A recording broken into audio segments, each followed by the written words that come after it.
el 2017, un hecho trastornó Lima. Un sujeto llamado Eduardo Gliserio había disparado a 5 personas, las cuales fallecieron, y herido a otras 10. Entre las diversas motivaciones que la policía y la prensa manejaron para poder explicar la actitud de este sujeto, hubo una que me llamó particularmente la atención y que apareció no solamente en Wikipedia, en medios televisivos, sino también en uno de los medios escritos más leídos en el Perú. La noticia señala lo siguiente: también era pegado a la lectura de libros de filosofía. Su preferido era Cuentos Malévolos de Clemente Palma, en el que hay varios capítulos ligados al demonio. Mi nombre es Helen Garnica, este es El Cajón de Medea y el día de hoy conversaremos sobre Cuentos Malévolos de Clemente Palma. La obra de Clemente Palma es tan azarosa como su propia vida. Fue acusado de racista por su tesis El porvenir de las razas en el Perú, donde señalaba que la población indígena, afroamericana y china estaban condenadas a la extinción si es que queríamos constituir una nación peruana emergente y saludable. Odiado varios años por haber dicho que César Vallejo era mal poeta. Llamado afrancesado de manera despectiva por los amigos de su padre. Y perseguido político en el gobierno de Sánchez Cerro con su consecuente deportación a Chile por haber estado afiliado al gobierno de Augusto Bernardino Leguía, donde fue diputado 2 veces y participó en la elaboración de la Constitución de 1920. Cuentos Malévolos va a ser el primer libro de cuento fantástico moderno en el Perú y también uno de los renovadores en el plano literario. Aunque es visto como una floración anómala, habrá que decir que en realidad Clemente no era un producto raro ni atípico de su tiempo. Luis Alberto Sánchez, en el 4º tomo de la Historia y la Literatura Peruana, menciona que José Santos Chocano, Clemente Palma, José Fianzón y Manuel Bengolea se reunían alrededor de un cenáculo literario llamado Pablo Olavide, donde pues buscaban modernizar la literatura. Esto también se va a apreciar en una novelita llamada Bajo las Lilas de Manuel Bengolea, que se publica en 1923 y que está influenciada por toda la experimentación vanguardista de la época. Esta novela está compuesta a modo de retazos y traza una mirada sobre Barranco. En una de las escenas, uno de los personajes quiere conocer a la crema innata de la literatura y va pues ver a Carlos Germán Amézaga, José Fianzón, Clemente Palma, José Gálvez y el propio Bengolea. Entonces, con ello podemos saber que las redes del decadentismo en el Perú, movimiento literario que surgió en Francia y que se caracterizaba por preconizar la enfermedad, los paraísos artificiales, la condición del artista y un luciferismo que viene desde John Milton con El Paraíso Perdido, no fue pues un producto anómalo ni raro. Además, también habría que pensar que no solamente es por influjo europeo, sino también porque el proceso de modernización en Perú es un proceso desigual. Vamos a ver que a cada momento hay desagües que se desbordan, la sífilis sigue siendo una enfermedad constante. De hecho, el propio González Prada, en un ensayo llamado Nuestros Indios, acusa a la clase dirigente de ser rancia y sifilítica. Y además también la mujer va a adquirir un rol preponderante, porque se va a descubrir la plenitud de su deseo sexual y eso va a causar perturbación entre los escritores y los filósofos, y además ella va a empezar a interrumpir en la esfera pública, con lo que causará una alteración en una clase que creía que las mujeres no tenían quizá la voz y el derecho que debían. Ahora bien, ¿por qué es importante conocer esto? Porque así podemos ubicar Cuentos Malévolos como un libro que marcará un devenir en el campo literario. Es cierto que el decadentismo en el Perú y el modernismo van a estar un poco a la sombra del grupo Colónida y las vanguardias, pero no hay que olvidar que de todas maneras fueron un grupo articulado y que veía a Clemente como uno de sus máximos exponentes. El propio Bengolea lo testifica así.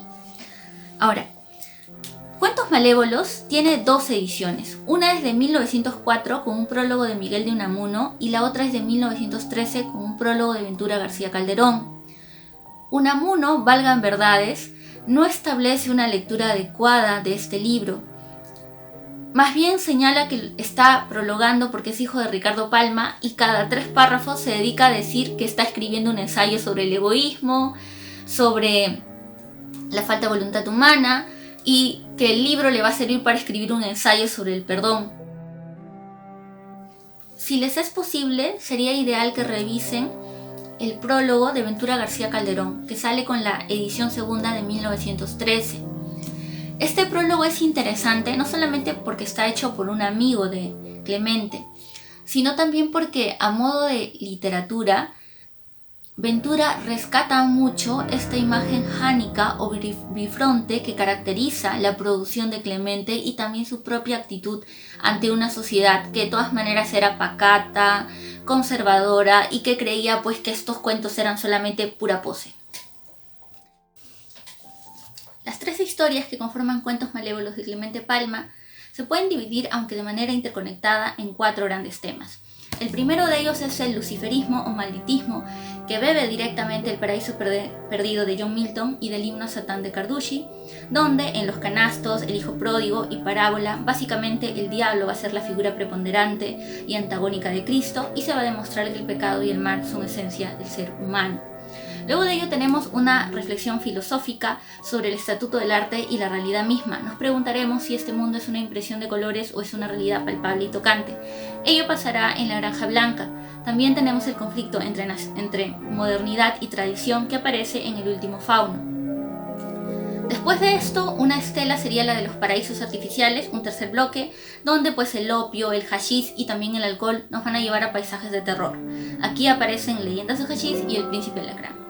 Y finalmente tenemos toda una estela de mujeres evanescentes, pálidas, delgadas, pero cuyo deseo sexual perturba al personaje masculino y termina causando su muerte.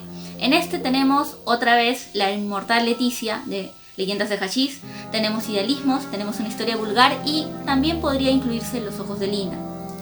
En esta división de 4 temas que hemos planteado, podemos señalar 2 cuentos que particularmente son los que más me gustan, Leyendas de Hashish y El Príncipe Alacrán. Los Ojos de Lina es el más antologado, pero no es el que quizá sea mi predilecto. ¿Qué pasa con Leyendas de Hashish? Leyendas de Hashish nos va a posicionar ante una mujer que se parece mucho a las que traza Edgar Allan Poe. Es también delicada, es evanescente y la voz masculina siempre trata pues de convertirla en un lado rutinario y doméstico, ¿no? Le dice que tiene ojos de animal doméstico, ojos de ciervo. Pero esta Leticia no tiene nada que ver con esos personajes. No es un personaje de poco accionar como quizá las imágenes del arte pre-rafaelita, donde tenemos estas mujeres evanescentes, delgadas y seductoras, pero condenadas a morir. Esta también lo es cierto, pero esta tiene un campo de acción que es más terrible. No se convierte al morir tampoco en una musa pálida y estática que simplemente provoca el dolor de la voz narrativa. Para nada. Esta Leticia en vida arrastra al amante a su lecho, que es un amante burgués que quiere un amor aséptico, un amor ideal, un amor como el de las estrellas asexuado. Ella más bien es todo lo contrario y termina por eso muriendo. Cuando muerta, su campo de acción se va a volver mayor, porque se va a volver en la reina de la putrefacción y en la reina de la sífilis. Esto es altamente transgresor, porque tenemos un personaje femenino que ya de muerto va a posicionarse en un espacio maldito, en un espacio caracterizado por la enfermedad. Y quisiera leerles un breve fragmento. Miré el lago. Flotaban en la superficie enormes cuerpos de lagartos con la panza arriba, roída por los gusanos. Por todas partes subían vaos infectos y calientes como el aliento de un horno en que se asaran tarántulas. A flor de agua vi pasar algunos peces escuetos, casi sin escamas, con los ojos velados por una nube y asomando por el dorso las espinas astilladas y cariadas. En las peñas de las orillas se formaban escoriaciones en las que crecían repugnantes hongos y asquerosos helechos que parecían quistes. En este espacio maldito y de locura es en el que reinará nuestra Leticia y obligará de hecho al narrador a volver a ese deseo perverso que tanto mal le causó en vida. Luego de ello tenemos El Príncipe Alacrán, y El Príncipe Alacrán particularmente me gusta por 3 razones. La primera es porque va a posicionarnos ante el tema del doble, pero aquí no tenemos al clásico Dr. Jekyll and Mr. Hyde, es decir, uno bueno y uno malo. Acá lo que tenemos son 2 gemelos perversos y viciosos, Feliciano alcohólico y Macario morfinómano, uno causando escándalo en la vida pública y el otro en la vida privada. Ambos provienen además de un pequeño grupo terrateniente que se puede reconocer como peruano, quizá no en este cuento sino en uno posterior llamado Un paseo extraño, donde hay claros indicios, si uno lee con atención, de que este espacio es el que conocemos. Se habla de la vicuña, se habla del aguardiente y también se habla de floraciones que son propias de nuestra flora peruana. Ahora bien, ¿qué pasa con estos dos personajes? Estos dos personajes van a jugar con el tema de la identidad cuando se hable del doble. Otro aspecto que me llama la atención es la biblioteca que traza Palma. Este Macario tiene una biblioteca cerrada y de floraciones malsanas, donde vamos a tener a Miguel Cervantes de Saavedra, a Dante Alighieri, a Marguerite Emery Bally y al Marqués de Sade. Marguerite Emery Bally, más conocida como Rachel, perdone si no lo pronuncio bien, es un personaje francés que va a causar desazón entre los decadentes, no solamente porque se vista de varón, sino porque sus personajes femeninos son pues bestiales, de hecho cometen actos de bestialismo y también destruyen literalmente a los varones de los que éstas se enamoran. Los feminizan, los vuelven sujetos marionetas a su gusto y al final terminan causándoles la muerte. Además de ello, el Marqués de Sade no solamente nos plantea unos placeres perversos y malsanos, sino también hay una reflexión filosófica sobre si la sociedad debería seguir existiendo o no. Finalmente, uno de los temas que también me llama la atención, y que es el tercer aspecto por el que este cuento me parece genial, es el de la alacrana. La alacrana va a quebrar el orden de lo real y nos va a introducir en un espacio fantástico, pero también se relaciona mucho a un tema que le gustaba a Clemente Palma, que era la reflexión sobre lo que debería ser el Estado-Nación que se halla en el porvenir de las razas en el Perú, donde básicamente él dice que el gobernante ideal tiene que ser capaz de hacer un proceso de selección en el que los cruces entre razas nos generen pues un nuevo sujeto que sea hábil, salubre y vamos a decir inteligente. Esta alacrana hace el mismo proceso, obviamente es un proceso perverso y van a ver ahí en el cuento cómo lo hace, para poder generar una nueva nación de alacranes capaces de gobernar mejor y de poseer la inteligencia y el saber humano.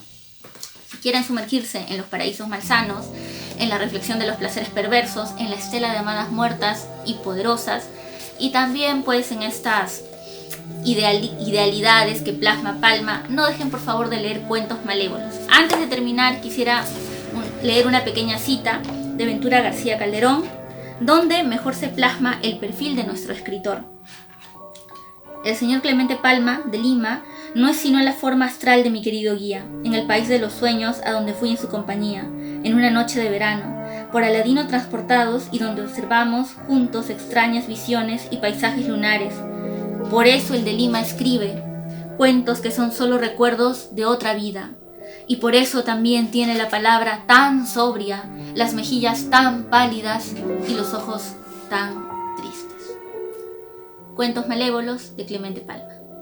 Si el video te gustó, no dudes en dejarle un like, compartirlo con tus amistades, comentar.